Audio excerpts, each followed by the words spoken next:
the weekend and it's time for a game on curry. This curry is packed with game birds, full of flavour and the most gorgeous silky aubergines in a rich, fiery sauce served with my super easy coconut breads. So, I'm going to try and break it down and give you some cheats, but also give you the real deal. Like all good curries, this one starts with a paste up. Fenugreek seeds, garam masala, cumin, fennel, turmeric, onions, chilli, garlic, ginger, sugar, peanut butter. If you wanted to buy any kind of curry paste, instead of that, it will still be very good. This will be super good. So let's toast up some spices. Get the whole seeds into a dry pan first to release their flavours. And then the ground spices like turmeric, as they need less toasting time. Then whack in some onions. We're now going to start introducing fruity, delicious heat. Chilies, I will take the trouble to de-seed them. If you get rid of some seeds in the white membrane, that's where 60% of the heat is.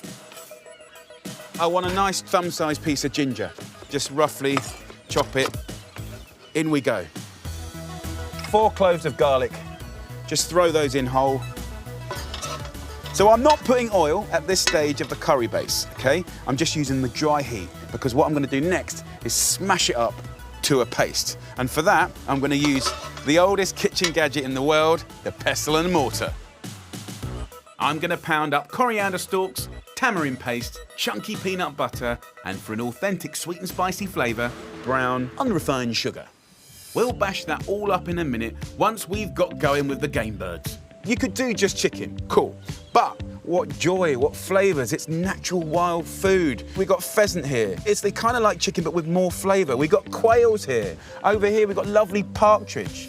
I mean, truly delicious, delicious food. It's gonna be amazing. So, we have a humble chicken leg. It has a joint here. Go in the middle and you cut through it and give it a little tap, right? We take the little shin off here with the heel of a knife and there you have 2 perfectly lovely bits. We're gonna go dry in to the pan. The quail can go in whole and portion up the partridge and pheasant. If you're scared, go mainly chicken and put a few little bits in. But come on, life's too short to do the same old, but what I will guarantee you is an amazing curry. Dry fry for 3 or 4 minutes, plenty of time for me to get pounding. Just bruising, bashing, there's no right or wrong way to do this. The noise, the smell, the colours, right, just get in there and mush it up. And when it looks like that, come on, look at that. Leave it a bit chunky and now start building the layers of flavour. New ingredient, curry leaves. You can get it in good supermarkets. This transforms your curries. The savouriness and subtle spice that curry leaves give, I mean, it's next level. It's ridiculous. Go in with 1 spoonful of your pounded paste. And a few little tosses, and that game will never be the same again. Over to the aubergines. Look at this. We got fat ones, short ones, round ones, long ones, spotted ones, right? It's such a massive family. I want to just cut inch slices like that, right? And then grab a slice and cut 3/4 of the way down. We're making a little sandwich, right? We're making a curry paste sandwich. See this long one here? Right, so we just done it a different way, right? Same, but different. It doesn't matter how you do it, just ram it in there. And there you go, into here. And then bang that in the oven for 40 minutes. While the curry ticks away at 190 degrees Celsius, I'm going to show you my soft, silky coconut breads. So get a tin of coconut milk into a bowl. You can put in a little olive oil, and then we are going to add self-raising flour, right, until we get a dough. It'll take 4 or 5 minutes for your mixture to come together. Just work it. You've got to really get in there. Then roll it out and split it into 8. Just push it right down to the base. And I want to get those little finger marks happening. Little oil, butter goes in. And then in the butter we go. 2 or 3 minutes on each side. Oh, yes, yes, yes. And these boys will puff up and get crispy. Perfect for your weekend curry night. Look at that. You could actually serve it like this, but if you want to give it a sauce, we're back on the coconut milk if you pour it in a little gap and let it boil, as soon as it comes to the boil, that's it, we're done. To soak up this rich, meaty curry, you can't beat fluffy basmati rice. That's a bit of pheasant there. There's an amazing aubergine. Got a bit of partridge in there. You got a bit of chicken in there. And get some of that juice. Get in there with the juice.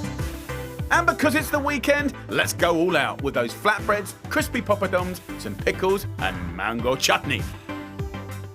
I love having really lemony salad in there. Look at this. I mean, it's ridiculous, right? Let's get in there. Let's try what we've been investing in. Let's get some of that sauce. It's so good. Bit of pheasant there. Absolutely dreamy. The game works so well with the curry. The aubergine is fantastic because it sucks up all the flavour. That, my friends, is game on curry. Right, boys, you have a beer, which means you're halfway there. The poppadoms we think we always have as crispy bits, but traditionally they just have as crunchy bits. I was just looking forward to it. You just have it. It's just turned into dust. How is that, Josh? Delicious. I've never had game curry. The aromatic sort of flavors of the spices, it's fantastic. Oh my God, that is delicious. Very good. That bread takes about 3 minutes to make, and it takes about 3 minutes to cook. And about 3 seconds to eat. Yeah. Have you ever been a waiter? I haven't, actually. You haven't? No. Until today, brother. Until today. This is your first casting. Exactly. I'll let you know if you get the job. Excuse me. All right, so you guys, ladies and gentlemen, you don't have any plates. Who's working in this joint? You guys are the ones with plates. Yeah. All right, we'll take their plates. There we go. Sorry. It's so tender, really soft, and the coconut flatbread. Oh my gosh. Yeah, never think to have game in a curry, but it kind of works as well as chicken does. It's brilliant. It definitely tastes really, really indulgent, like it should be eaten at the weekend. The only way I've ever made a curry is with a jar and a chicken breast and rice. So this is a whole different ballgame. Guys, we're gonna make a cannelloni like you've never seen before. I'm filling tubes of soft pasta with British rosé veal and free-range pork in an amazing white ragu sauce, topped off with cheese and mushrooms and balanced on a bed of stinging nettles. It's gonna be so, so good. So let's start off with slicing up some onions. Add bay and thyme to a pan, add olive oil, so as the herbs heat up, you can see it like pop and splurt, and the perfume and the aroma is phenomenal, truly phenomenal. That's a brilliant beginning to a story of a comfort food classic. Then leeks.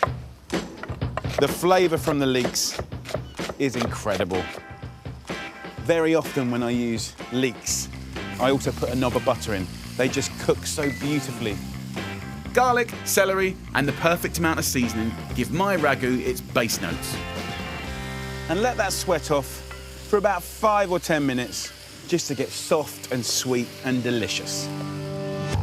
For the meat, I'm marrying equal amounts of ethical and delicious British rosé veal and free-range pork shoulder, which will add fat and another whole layer of flavour. Perfect combination. And remember, we're not after caramelisation or dark browned off colour, right? We're keeping this blonde and white and gentle and creamy. It's going to be great. Oh, smells amazing. Now, to that, we're going to add a little white wine, something nice that you'll be drinking later on. Just peel yourself 2 nice big potatoes. I really like using the potatoes in this ragu. It seems to sort of like suck up the flavour beautifully. Then add 2 heaped tablespoons of flour, seasoning, and half a nutmeg. Get the flavours going, and then in with 2 litres of whole milk. While the ragu we know uses tomatoes, the magic ingredient for my white ragu is milk. If I just put it in the oven like that, it will be really dry in 2 hours. I'll use some grease-proof paper, and it kind of controls how much escapes. And it's just going to blip away. It's going to be amazing. After 2 hours at 160 degrees Celsius, which is 320 degrees Fahrenheit, my ragu should be ready. Have a look at that. It's almost like a rice pudding underneath there. And can you see how the milk has split off? And you've got these miniature little curds, almost like little bits of ricotta. Gorgeous. Strain it, lift out the herbs, and you've made 2 parts at once. Now that ragu goes into the tubes, and this natural sauce underneath becomes the sauce that you just put over the top. Next is the curveball, and it's that. Stinger nettles. These little bad boys, they grow everywhere. I wish I didn't have to put these on because I feel so unmanly. But welcome, it's the weekend. We're just going to take the leaves off the stalk. It couldn't be easier. And before you start thinking Jamie's gone mad, let's just cover up a few things, right? They're free, they're delicious, they're really nutritious, and of course, they won't sting you anymore when you've cooked them. So come on, be open-minded and go and pick some stingers. Of course you could swap them for spinach, but cooking them couldn't be easier. Add some garlic to olive oil and butter, wilt the leaves, and the sting will disappear. What I like to do is actually use some chili flakes to season, right, just to give it a nice little hum. See how quickly they wilt down, just like spinach. There you go, look at that. Give it a nice seasoning, and job is a good one. You could eat it just like this, but today it's the base for my cannelloni. Next is a fun bit. Simply use dried cannelloni straight from the packet. Get this little tube and just kind of touch the side, and it should naturally just fill itself up. I'm lining them up like little soldiers in the tray. And it's the weekend, right? It's fun to make, kind of like a lot of love going into this. It's about sharing, family, feasting, gatherings. In my book, you really can't have comfort food without cheese. So I've got 3 amazing British belters to add to our sieved sauce. I've got some fantastic Montgomery's cheddar. I've got some Mrs. Kirkham's Lancashire. I've got a lovely Berkswell cheese here as well. You get a depth of flavour and a rusticness that you wouldn't get with just bechamel. Then it's topped with some extra cheese and a scattering of beautiful nutty button mushrooms. And let it just rain on top. And because they're not touching any sauce, they're going to bring out a different flavour. And then simply finish it off with a little extra virgin olive oil. And that, my friends, is a weekend dish to feast on. Let's get it in the oven. After 40 minutes at 180 degrees Celsius, which is 350 Fahrenheit, and a short rest, this bad boy is ready. Absolutely beautiful. Come on, let's serve it up. Yes.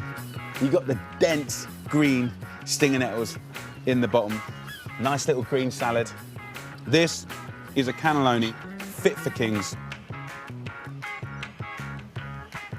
Oh yeah, absolute heaven. The guys at the cafe are gonna go wild for this. I'm so excited to show you this recipe. I want you to sit back, relax, and enjoy the fish dish of the century. It's a roast, but not as you know it. 2 sides of succulent salmon with a beautiful stuffing of artichoke and almond.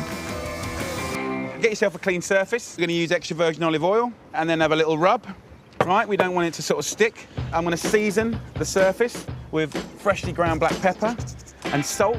I'm going to tie the roast up later, so get prepped now with strips of string. Lay out the salmon and season it. Then we're going to create like a stuffing, and we often associate stuffing with roast chicken, you know, stuffing legs of lamb and stuff like that, but we can do this with fish as well. I'm getting the stuffing going with toasted almonds and stale ciabatta. You do get a different flavour from stale bread, more of a savouriness. Lemon zest and garlic will add some punch. Then just blitz it up. So this is, look, oh, the smell. Toasted almonds and garlic. Okay, so this is the beginning of the stuffing. Just put it along here like that. When that starts to bake, the fats from the fish will go in to the bread here. It's gonna be amazing. Next up, we're gonna celebrate artichokes. Here's the preserved artichokes. Everyone can get this. It's in all the supermarkets. And if they're in season, you can double your artichoke hit by adding fresh ones. And they're kind of easy to prep. Let me show you how to do it. Just peel back the outer leaves. And then you want to just trim off the end until the light part here. Trim off the base of the stalk. Now, one thing that's important is to use a bit of lemon. And just rub this over the artichoke because these will oxidize straight away. Within 1 minute, they'll go black, and that don't look so cool. So that is your artichoke. Let me show you the choke. Can you see it there like that? It's fluffy.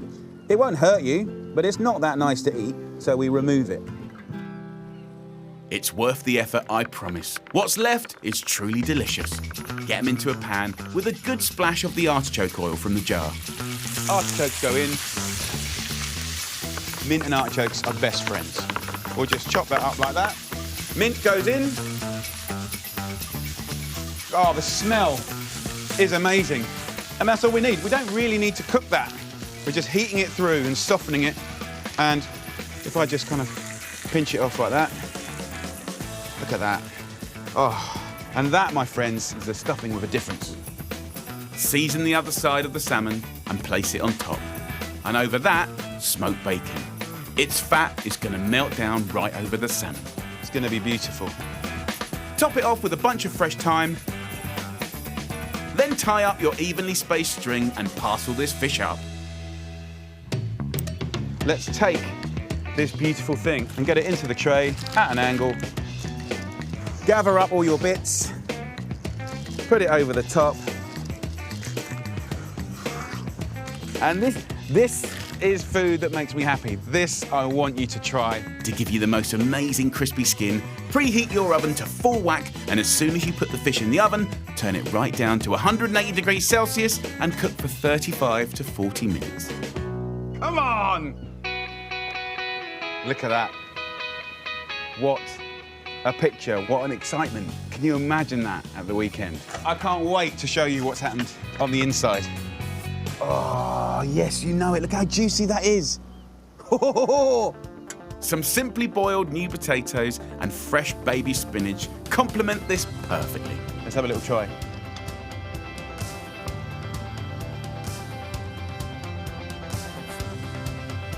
It's really good. The perfume of the artichoke is so good, and the smoky bacon is insane. What a wonderful, different dish for the weekend. The guys in the cafe are gonna love this. Are you feeling a little bit of love could come your way? There is love, man. The presentation and the smell of it is. Look at that. But that salmon, like, oh man. This, I'm gonna give you a nice little wedge. Look how juicy that is. Man. Ah, that's so good. And you see how it's blushing in the middle? A little bit of just the yogurt kind of kicks it up sometimes. There's all this stuff around. Yeah, look. Yeah, give me some of that. Dude, yeah, crispy bits. Do you know what I'm saying? I'm so glad. Now we're bonding on a connected. crispy bits level. You gave me the crispy bit. Yes. You get stuck in, mate. Man, does it taste good. You, my friend, should do a couple books or something, do a little TV show. Sorry if I'm lost for words, it's just that I might be like tucking into this little bad boy that you give me. Craig, how do you feel about, picking up some waiter skills? Of course. Are you happy to serve our lot? It'd be a pleasure. You're going to be busy. I'm ready, man. Sorry. The waiter was getting carried away. How you feeling, man? Don't worry, there's no drippage, no drippage. Oh, it's coming your way. I see them smiles. Ooh. Let me get a little vibe like this. Let me just use that there. No, I broke it up so you could just see what's inside. What do you think of the bacon? So good. So good. When it came out, I just thought it looked amazing.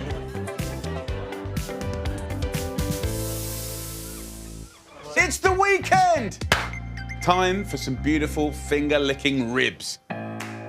This is a proper weekend treat. Melt in your mouth whiskey wood-smoked baby back ribs with homemade barbecue sauce and a perfectly light potato salad. Not American style, not Asian style or Korean style, British style. So first up, you'd normally make a rub, but I'm gonna switch that for a flavored salt. And we're adding 100 grams of sea salt, and then probably around 50 grams of white pepper, whole corns going in like that, 2 tablespoons. And then I'm gonna use 10 fresh bay leaves. Just use a couple of tablespoons of the salt and give them a nice massage with a splash of olive oil. You can save the rest for another recipe.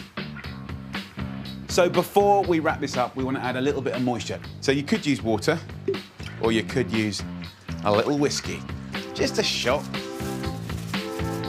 That's the ribs oven ready. The sauce is just as simple, kicking off with a splash more whiskey. Just because I'm flamboyant these days, what I want to do is just set light to that. It'll just evaporate the alcohol and bring out more caramelised, rounder notes. You don't have to do it. Just don't burn the place down. This is going to give the ribs a knockout sticky glaze full of British flavours. Brown sauce, tomato sauce and Worcestershire sauce. This is the crazy sauce. It couldn't be simpler. We're decanting stuff that most of us have in our cupboard. A whole jar of English mustard, a bottle of apple juice and a jar of runny honey. It's quintessentially British. It's about that tang and that beautiful finish on the palate. Bring the whole lot to a boil and it's ready to reduce in the oven. I am going to put the ribs on the top, whack the sauce in the bottom. We're going to cook it at 140 degrees Celsius. Leave your ribs alone for 3 hours and enjoy the weekend. By the time you're back, the ribs will be beautifully soft. Whee. If I pull the meat here, you know, it's tender. We want the barbecue sauce to just coat it. You know, it's quite good to pour it instead of brush it. I think you get a better appearance. We can just move our ribs around and just coat them. Gorgeous. So get your bars out of the oven. And then what I want to do is just rack them up like that. All the leftover sauce can be bagged up or used at the table for dipping. So these go back in. These need another 30 minutes for the sauce to fix to them. And there's a genius hack that I do all the time to get them all smoky. You can easily get yourself some wood chips sold for smoking. You can get fruit woods or even bourbon and whiskey barrel. If you're blagging it at home, a metal sieve like this, you can just grab a little handful of these chips. You just catch them on fire. So it's not dangerous, okay? And then we'll put this in the oven. You can see the flame subside and the smoke rotate around the whole oven. It's a brilliant little hack for a little house smoker. You don't have to do this, but if you do, make sure your sieve is stainless steel. And if in doubt, check with your oven manufacturer that it's safe. So let's do an epic potato salad. I'm massively reducing the usual calories by using yogurt instead of mayonnaise. Flavoured with good extra virgin olive oil, whole grain mustard, finely sliced pickled onions, and a little vinegar from the jar, and chives. And then last but not least, a little surprise ingredient, pear. You know, that little bit of sweetness and crunch really works well. This is about having contrast and surprise. Mix in chopped up soft-boiled new potatoes whilst they're still warm so they absorb all the dressing much better. It's still creamy, it's still absolutely indulgent. Give it a last kiss of extra virgin olive oil and a flourish of chives. Now, let's get the ribs. Smells amazing. That barbecue sauce just tightens up. It's the perfect surround for that tender, delicious meat. Wow. Let's get a nice wedge of that potato salad. Get those beautiful, beautiful ribs. Amazing home-smoked British ribs, finished with a little extra sauce and sliced radishes for a peppery crunch. And that, my friends, is a beautiful, beautiful plate of food. Come on, let's get in there. Oh, tender meat, so spicy, sweet and sour, and proper potato salad. Really joyful, perfect for the weekend. I know the guys in the cafe are gonna go nuts for this. I've got the most amazing dish to share with you. Prosciutto wrapped fillet of beef with creamy porcini mushrooms. It's gonna make you look great and it's brilliant for dinner parties. Let's start it off. We've got a hot pan here. We've got a fillet of beef there. I'm gonna sear this for just a little minute. Some salt and pepper goes on the beef like this. Get that pan really nice and hot. You don't want to cook the beef really, you just want to kind of sear the outside and get that character and colour developing. And that's all you want to do. in that same pan, we're going to start the story with the mushrooms. These are porcini mushrooms. They're picked and they're sliced and they're dried, often in the sun. What's more interesting is the flavour changes massively. It's like the difference between a sun-dried tomato and a fresh tomato, a raisin and a grape. Bring them back to life with a nice hot soaking.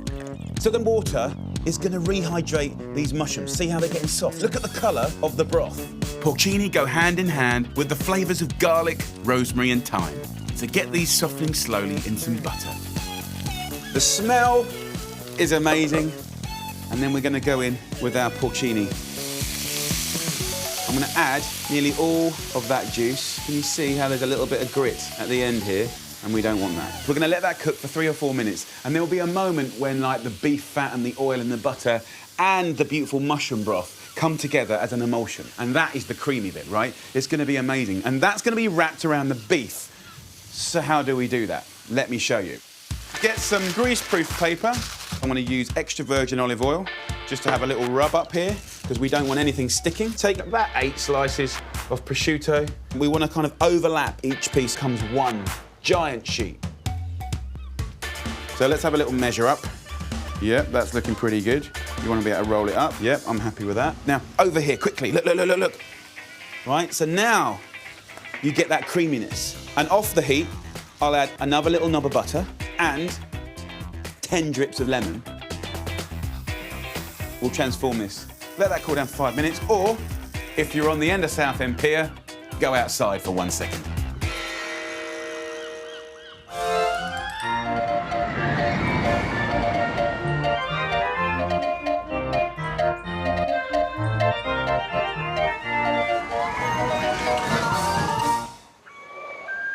Well, that was nice.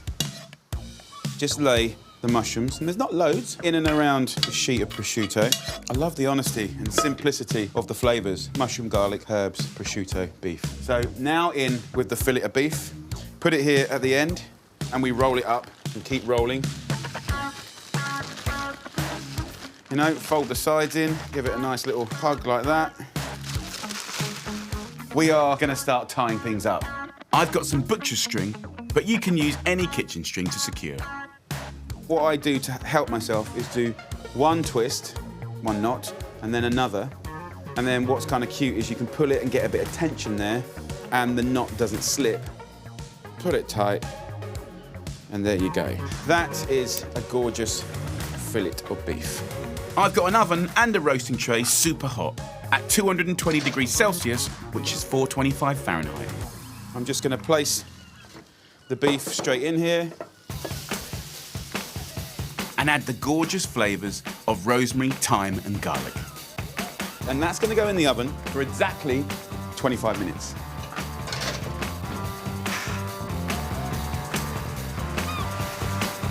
A dish like this deserves great mashed potato to complete it. Made silky with a good knob of butter, a splash of milk, and don't forget the seasoning. I want to give you another little tip for sort of dinner parties. What I like to do is put it into a little bowl like this, and you can keep it above some simmering water, and it'll keep it in perfect condition for hours. The beef has had exactly 25 minutes. Have a little look at this. Oh, come on!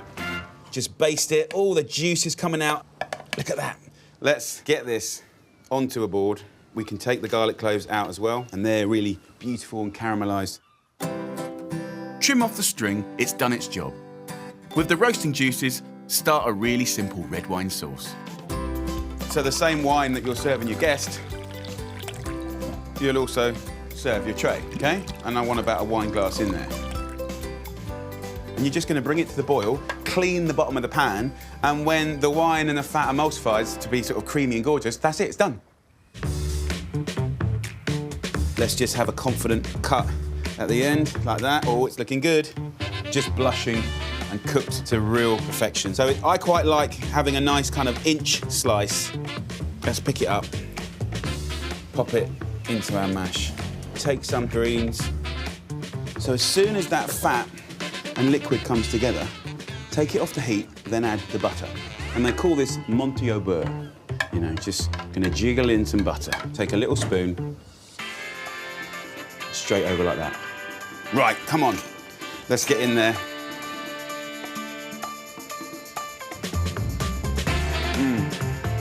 Wowzers. That, my friends, is an absolute weekend classic that I know everyone up there is gonna love. Guys, we're gonna make pho, a classic French Vietnamese dish, which actually, faux pas, it should be called pho. It's a celebration of the most delicious broth. This dish is all about steaming beef broth. In Vietnam, chefs are famous for making it rich, light and nourishing. Noodles, seared beef, bean sprouts and herbs, their flavours come alive as the boiling broth is poured over them. This is the key. Bones. The convenience of the stock cube is fine, but that ain't stock. This will be. Have a conversation with your butcher about beef bones. This has got marrow in it as well, so this is like a super bone, because this will just jellify and just fall out. We want to roast it. We want to develop and amp up that flavour. With a killer combo of Asian favourites, sesame oil, cinnamon, star anise, cloves and ginger. Squash it. That's what we want. When you roast that, it tastes completely different than chopping it or slicing it. Okay, it's amazing. Get these into an oven at 180 degrees Celsius or 350 Fahrenheit for a couple of hours. So what you get is the most amazing smells. Let the marrow melt out. Let the spices toast. Let the fat render. Let the flavour develop with caramelisation and a kind of browning of bones. Then we're going to add another layer of flavour to the story. We have a couple of beautiful lemongrass. And just give it a slap to break it up and get that in. Follow it up with 4 tablespoons of soy sauce, 2 tablespoons of fish sauce, and fill near to the brim with water. Bring that to the boil now, at least 2 hours. If it takes 3 or 4 hours and you keep topping it up with water, it's all good. But you want to develop and extract as much flavour from those bones as possible. After as many hours as you can give it, magic happens. Let's have a little taste. Heavenly. The depth of flavour, it makes me feel good. The broth is done. The steak is simple and foolproof too. Now I'm slightly mixing it up because I'm using a cut of meat that I think is underloved. Skirt of beef. You have to cook this medium rare, really, for it to be tender. What I'm going to do is add just a little oil to a hot pan. I'm going to get into the pan here, really screaming hot pan. I'm also going to take an onion, cut it into quarters. I want to just scald it and char it. We're going to basically brown it. I'm going to cook it medium rare blue. Onions, just bash them up, break them up. You don't need to cook them loads, okay? You want a little bit of life left in them, but that char, that smokiness, we do want. Beautiful. This is traditionally served with a little pickled garlic. It's a lovely little condiment that, you know, think of it like horseradish sauce on your roast beef. I'm going to brine with a pinch of salt and sugar and a splash of vinegar. And then just a tiny little spoon will just be a little pep. I'm going to add boiling water, dissolve that salt and sugar, and there we go, guys. Most supermarkets sell white or brown rice noodles, and they just need soaking in boiling water. Let's load up. And then I'm going to slice up some gorgeous beef. Imagine this at the dinner table. Come on, guys. Look at that. And you can see how raw that is, but don't forget the broth is going to cook it. Add some crunch with spring onions, chilies, bean sprouts and fresh herbs. Let's put some of that amazing garlic and that brine. Gorgeous. Then we go in with that fantastic broth over the meat and it will start to change colour and the herbs will infuse. That, my friends, is a beautiful thing. Look how the hot broth cooks that rareness out of the steak, but it's going to be really tender and gorgeous. This is a really beautiful, therapeutic dish for this cold, windy day. They're going to love it. Oh, look at that, Jum. I think Warwick's drooling. For me, the thing here is all about the broth. That's the broth. When I pour the broth over the meat, you're actually cooking it. Yeah, look at that. So you see that meat change, and then of course when it hits the herbs, it becomes almost like an infusion, like a cup of tea. And the aromas are incredible. I mean, it's just wonderful.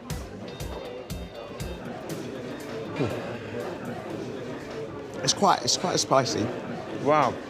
How are you getting on with that? The meat's great, lovely. And the broth? Really nice. The broth. I mean, the combo's great.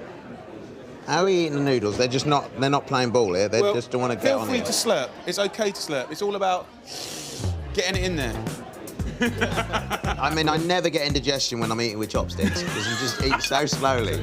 But Warwick, I'm glad you're enjoying this. I am enjoying it. I'm loving because you've now got to serve it to this lot. it. Have I? You up for that? One more mouthful and then I'm out there. I mean, a lot of actors are waiters in their spare time. I aren't always they? got jealous of the guys that used to work in diners with roller skates. Mate, you in hot pants, roller skates, tray, that big J on the front, big flashing pants. You put me off the food. Jimmy, perhaps Have a just go. follow me with a mop. Right, service coming through. Excuse me. Thank you very much. Right, this is for you guys. So, we have here a Vietnamese dish. Oh, yes, I know, that's the right reaction. It's a skirt, which is better than the blouse of steak, and it's got a bit of kick to it. And then we're going to add the broth here, live, OK? Have you got the kick yet? I've got the kick. Absolutely wonderful. Delicious. Yes, very light, but there's a lot of flavour inside it. I'm struggling with the chopsticks. We're going to do the ultimate homemade kebabs. Yes. I'm gonna get chips, char-grilled Welsh lamb, nestled amongst salsa, feta and spiced yogurt, and hugged in a homemade flatbread. Right, you get it? Let's do it. OK, so first up, the humble chip. I don't want to be deep frying. It stinks the house out. Cut about 1.5 kilos of Maris Piper potatoes into chunky chips and parboil for about 7 minutes and drain. Obviously, you can use a sink, but I'm in the great outdoors. We're going to season it with salt, pepper, and the herb of choice, dried oregano. Toss it in that olive oil. Come on. Get them in the oven at 190 degrees Celsius for about 40 minutes until golden and crisp. You've got a shoulder of lamb from Wales on the bone. Get it from your butchers, have a little chat. We're going to take chunks off. Don't go nuts about removing all the fat. Most of that fat is going to cook away. What do you do with the bone? Next time you make a stock, a broth, right, this is going to give extreme flavour. Don't let anything go to waste. So now, a simple stunning marinade for the lamb. Garlic, oregano, lemon juice, olive oil. Yeah, that's going to be beautiful. So once you've done that, let's give it a toss in the marinade. Look at that. If you can leave that overnight, hallelujah. If you want to cook it straight away, it's all good. It's all good. I have a nice skewer here, so just load it up, pack it in, and it will be scruffy as, it will be chunky. Every so often, stick a slice of fat between the layers of meat. It will kiss and look after the meat on its journey out. Is it worth it? Yes. Let's put that aside for 1 second.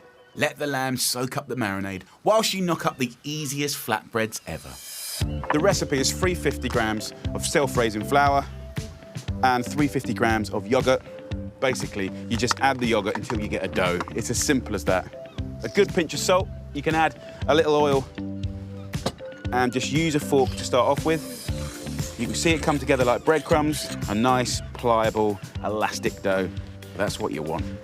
When the dough is smooth, roll out and divide into 6. These will be ready to go whenever you are. And then this salsa we're going to do could not be simpler and more beautiful. Grate up corner shop kebab classics, cucumber, red onion, white cabbage and tomato. It goes to like a slurry, a pulp. Look at that. Seasoning, olive oil and vinegar will bring out truckloads of flavour. Salsa sunshine, all happening. To top it all off, we've got feta cheese and yogurt with a dusting of paprika. But for the main event, here is our beautiful kebab, straight on the grill. Push it down.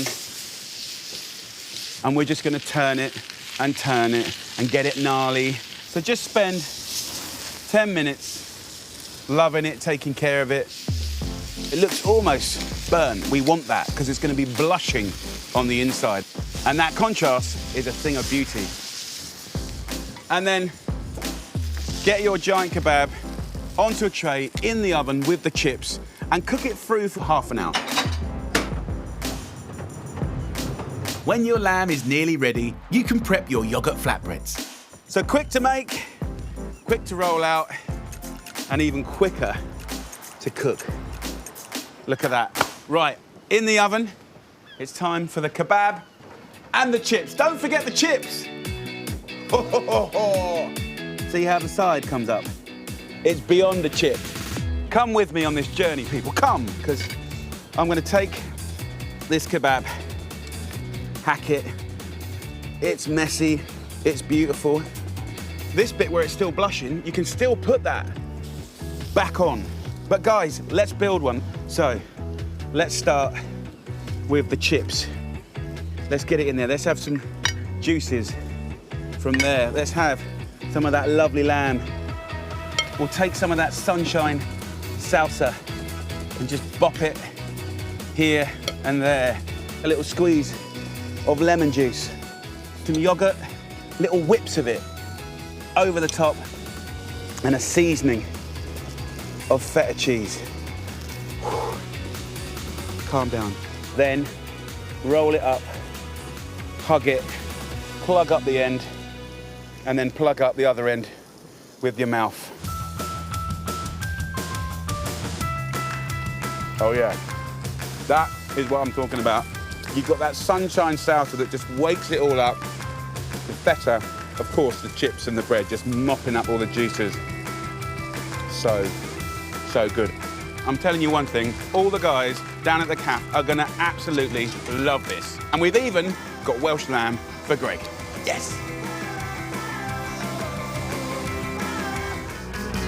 So lovely people, it's the weekend. You deserve to do something gorgeous for you that makes you feel good. Something that you love so much you can't stop eating it because it's so good. For me, that is kedgeree.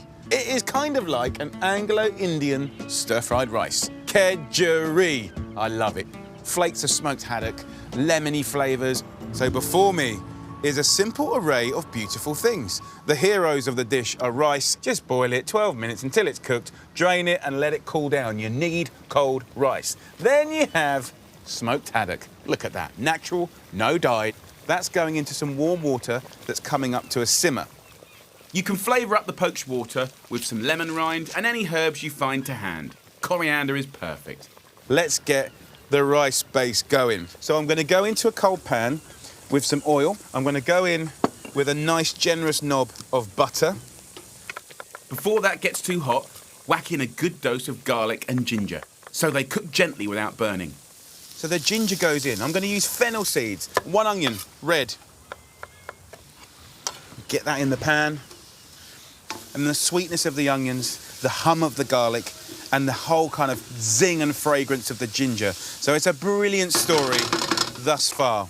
I might add another little knob of butter in the middle of the pan, and then a big old teaspoon of curry powder. Look at that, and get it on that butter in the middle and bring it back to life. We can add a nice pinch of salt. I'm going for bold flavours with 2 red chillies, but strip out the seeds to keep the heat at bay. It smells incredible. The thing that kedgeree for me is famous for, and most good Essex people, is a hangover. Yes, you got it. That kind of, you know, is it a fry up or a kedgeree? Kedgeree works, spice works. No kedgeree is complete without a poached egg, and I've got a foolproof way to do them. So what I want to do is get a sheet of cling film and with some olive oil, have a rub up, and then I'm going to put a little bowl underneath, and then I can just crack in an egg. Now, you can flavour it if you want, but you could put flecks of chilli in there. You can add a little truffle oil, and this gives you the most perfect little sphere of poached egg. It's wonderful. So squeeze the air out, tie a knot, tie it into a little Tom Thumb little package like this, and this will cook just like a normal poached egg in the water. Let that poach away, and we go on to the next stage. Right, let's get some greens going on. First up, lots of fresh, fragrant coriander. What I've been doing is any leftover veg I've got from roast dinners and stuff, I will put that in there as well. Now, I haven't got leftovers today, but I have kind of got an array of kind of more interesting greens that might be around. So I've got some Brussels sprouts here, right? You might think, oh, really? But they're really, really good. Just finely slice them. So in we go with these and welcome it to the lovely world of those kedgeree spices. It's gonna be so good. I'm gonna use some frozen peas. I've got some kale and some dark black cabbage there. In it goes. Bring it back to life, make it sexy. It's time for the rice. Flake in the rice and let it just sit on top for a couple of minutes. You don't have to sort of like thwack it about and just bash it about. It will take the flavour later on, right? We'll take the juice of the lemon and just squeeze it around the pan, right? That's gonna go through the rice. You can hear it. So it's all gonna start caramelising a little bit. Oh, amazing. After the eggs have bobbed around with the fish for 6 minutes or so, let them cool a bit. Let's get the fish. Look at that. The flake is what we want. Take the skin and just pull it away. And then over to the pan. Delicious. And then we're gonna get ourselves together. We're gonna finish it. So season it, you know, maybe good oil.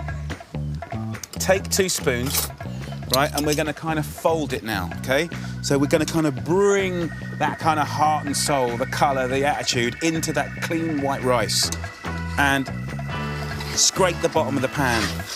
Get the flavour up. And to crown the kedgeree, unwrap those magically poached eggs. You have a perfect egg.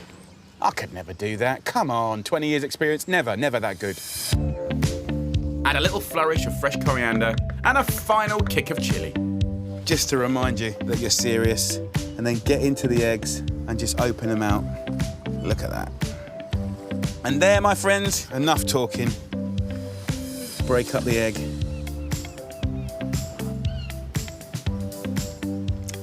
Oh, the flake of the fish, the smoke, the sort of unctuousness of the egg. I honestly could smash that. I have to be controlled. There you go. Poetry in motion. Come on! Ah, you want pie, do you? Well, I've got a pie for you. We are gonna make roasted meat pie. You heard it, roasted meat pie. Not just boiled meat pie, roasted. Extra flavour, extra texture, and extra smiles. Come on! This pie is packed full of roasted succulent game birds to give you a special something this weekend. We have a chicken over here, but then we have mallard, we have pheasant, we have a beautiful grouse, we have partridge. The list goes on and on that you could use, but mix it up. We're going to dress them with olive oil, seasoning and crushed juniper berries before bashing up some thyme, rosemary and bay leaves for an aromatic herby hit. Beautiful natural colours and flavours. Then it's an hour in the oven at 180 degrees Celsius or 350 Fahrenheit. So while those birds roast away in the oven, let's start the story with the ragu. We're going to start off with some gorgeous smoked, dry-cured bacon. The flavour that you get, the smoke, the fat that will render out. A couple of bay leaves go in, maybe a little sprig of rosemary, and then we can start adding the veg. This is a classic ragu base of juicy carrots, sweet red onions, leeks and celery. You know, it's this frying and the breaking down of all the natural sugars. That's where the massive flavour is. That's where you're going to put something in your mouth and go, wow. Once the veggies have softened, add some chunky potatoes and season. Oh yes. Because the birds are going to be roasting for like another 45 minutes, let's let that slowly sweat off for 45 minutes. Oh my Lord, the flavour you will get by just slowing it down is amazing. And it'll be so worth the wait. What a beautiful, beautiful sight. Literally, just pull the whole thing apart. What you're going to feel is the difference in texture. For the people that have never eaten game before, this is your opportunity, guys, because you can have your chicken and just a few bits of game. And then if you like it, add a little bit more next time and a bit more next time. The grouse. And now we're on to the pheasant. Normally, if you're getting game birds in season, it's very reasonable.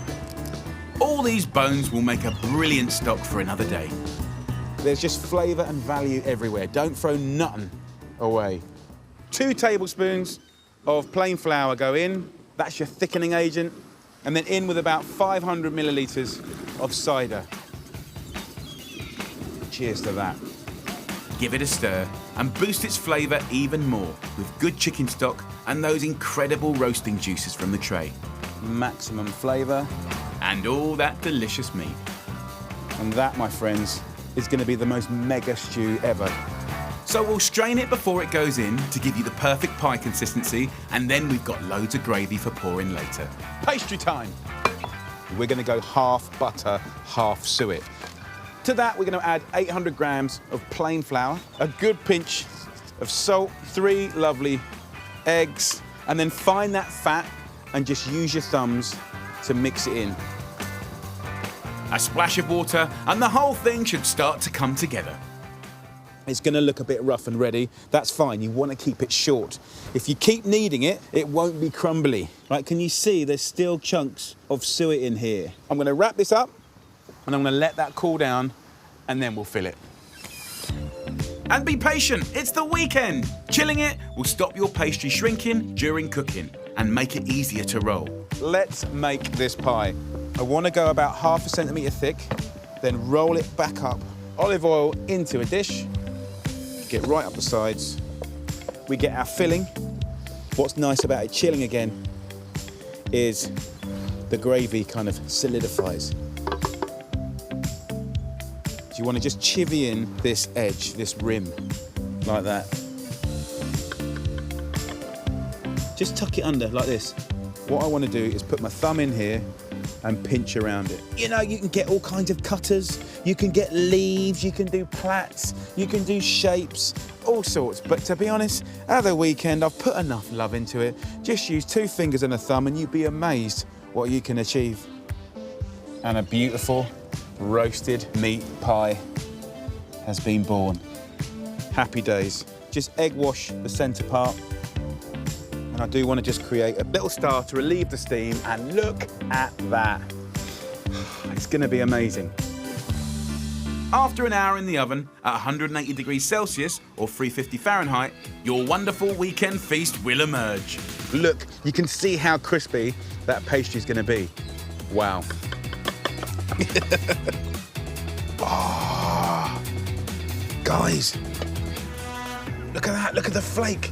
Look at the thickness of that pastry there. You know that people are going to fight for that. There's never enough pastry, is there? But we got it bottom, side and top, and a big old handle, a love handle, which you'll definitely get if you keep eating too much pie. But for this weekend, only yes.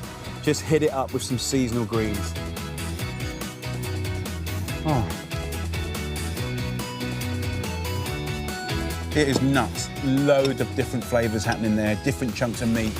And the guys at the end of the pier, they're gonna love it.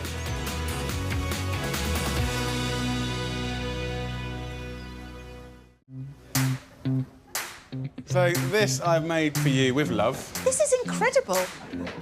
Have you ever eaten grouse? No. Partridge? I don't even are they birds? Pheasant? Yeah. I've seen them, like, dead at the road.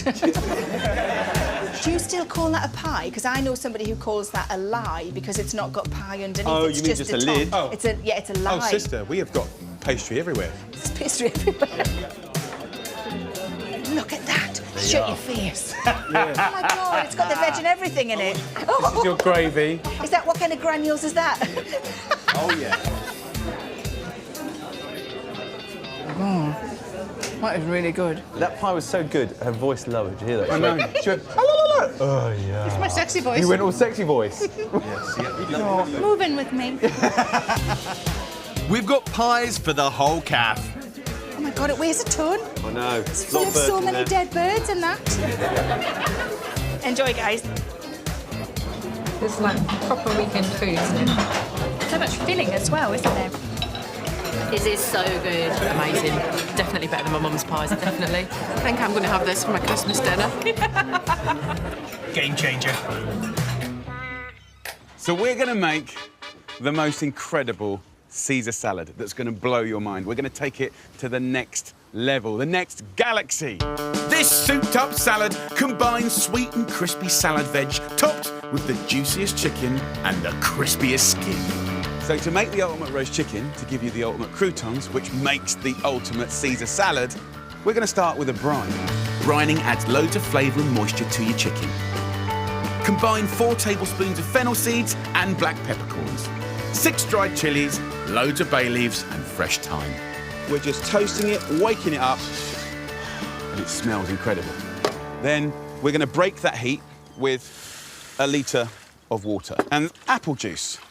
All right, yeah, I get it. Chili, fennel, apple juice, delicious. So then we need salt, 2 heaped tablespoons per litre. So that's 4 of those bad boys. Don't worry, you're not going to eat all of this salt. It's just here for the soaking. Salt has this reaction with moisture, doesn't it? It can pull and push, pull and push. And actually, it's kind of your best friend for imparting flavour. And to maximise that flavour, I'm going to open out the chicken. Get your knife or a pair of scissors, go to the parson's nose, and then just simply cut down like that, keep your hands away, and then once you start hitting the rib cage, but don't put any weight onto it, and it's very, very simple. All the way down it goes, to the end. And then all you do is open it out like a book, and there you have your spatchcock chicken. Place the chicken in the cooled brine solution. You can brine it for 2 hours, 4 hours, overnight. It's all cool in the gang. And simply, what I would do is just kind of, put a plate upside down in there to weigh it down. What's going to happen is you're going to transform your brilliant chicken into a flavoured, seasoned, juicier, brilliant chicken. And I've got one that's been brined overnight in the fridge, with all that flavour absorbed into the meat. Pat the chicken dry and drizzle with olive oil. So this goes in the oven for half an hour at 200 degrees Celsius. We want to get the flavours going.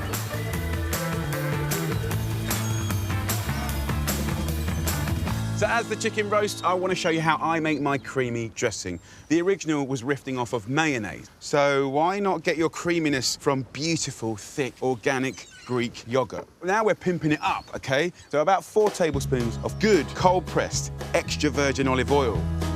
Then add some English mustard, some pepper, Worcestershire sauce, the zest and juice of 1 lemon, just to loosen it and make it have that attack. And grate in some nice fresh Parmesan. And it's the most wonderful seasoning that's going to make the whole salad and all those flavours come together. So mix that up, and you want it to be that consistency where it will just sit around the leaf of a lettuce. Dressing is done. Very nice, very fresh, and I think a trade-up. So next, something that divides people, anchovies. But it will still remain an optional extra in this salad, so don't run away. They're very salty to taste. So that's the problem. So let's fix it. Take the fillet. I like to cut them in half, like that. They're more delicate. I'm going to marinate these slithers to reduce the saltiness and bring out the flavour. So I'll take, things like parsley. Fresh is coming to save salty. OK, so in it goes. Then lemon. So flavours from the zest. This is kind of getting exciting, OK. Then the juice. Well, we know what lemon juice does, right? It's just there to kind of go with rich, oily things. That's going to be good. Then good oil. It's going to pull out the saltiness and make it delicious. Also, I like chili. The colours are telling you this is good. Dressing done, anchovy done. Next, the crouton. This is going to be the best crouton in your life. The humble bread is the carrier of everything. Some logic here. Chicken juices. What I want to do is take my chicken and mix the crouton in that fat. This is how we earn status of Best Crouton Award. We're going to take the garlic, right? We're going to leave them in the skin, right? And we are going to just put whole garlic cloves in there. It's going to be super croutons. Now, come with me. This is the genius bit, right? I'm going to put the chicken on the top of the oven. I want it to rain chicken juices over my croutons. Now just leave it at 160 degrees Celsius, 320 Fahrenheit, for an hour. So as the chicken's roasting and dripping on the croutons, getting crunchy, we can think about the salad, right? Chop up the romaine lettuce, some chives, radishes, and a cucumber. But essentially, anything crunchy could work in this salad. After half an hour of roasting together, the aromas from the chicken and the croutons are incredible. It's literally the crispiest skin I've ever seen. The apple juice has kind of penetrated it, and it's kind of toffeed, caramelised. This is insanely exciting. Those incredible croutons, look at these. Crunchy, chewy, and full of that beautiful goodness. Let's have some croutons in the salad. Look at this. We've got our mega dressing. Put about half of it in there. And let's dress every single last leaf. And shave the Parmesan. And then we've got the chicken here. You know if the chicken's cooked if the meat just peels away from the bone, like that. That's what I'm talking about.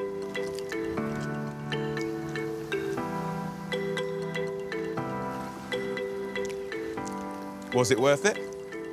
Yeah. And look how juicy that is. Can you see? So there we go, lovely people. The great Caesar salad taken to the next level in Southend-on-Sea. Jimmy, Mark, hope you enjoy it.